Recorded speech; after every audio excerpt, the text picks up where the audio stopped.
I've just peeled some potatoes that I'm going to bake in the oven covered in aluminium foil in preparation for making vegan gnocchi. I'm now placing it in the air fryer and we'll be covering with aluminium. I'm gonna wash and cut these mushrooms and saute them, and I will be incorporate them into the gnocchi dough. I've sauteed the mushrooms that I'm going to be blitzing and then adding into the gnocchi. I'm now sauteing some red onions, mushrooms and green pepper, which will be for the sauce of the cooked gnocchi.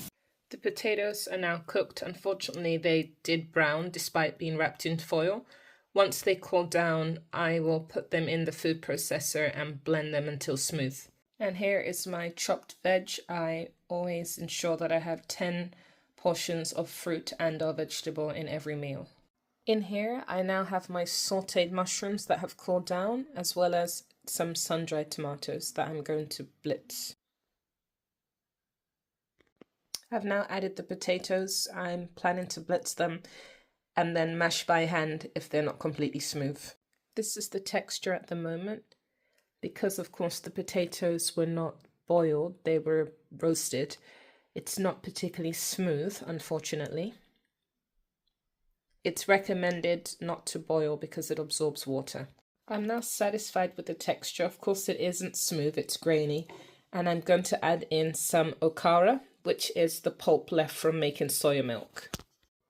This is what it looks like at the moment with some nutritional yeast. And in here I have some miso paste that I diluted with some hot water, which I'll be adding and blending again. In here I have some roast garlic, cayenne pepper, onion granules and garlic granules that I'm going to add. I'm going to mix it in here before adding my cornmeal and flour. I'm now going to add in a mixture of cornmeal and plain flour. I'm going to mix it in with my hands and then add more flour as needs be. This is the dough at the moment. It's still very sticky, so I'll be adding in some more flour.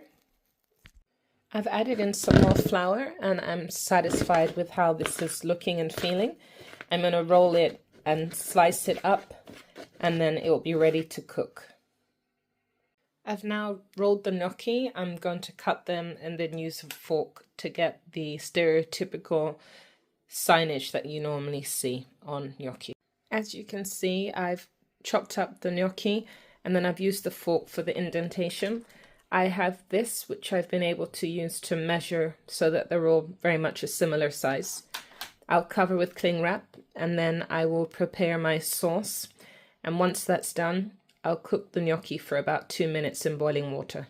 And here is the finished product, which I'll be covering with cling wrap.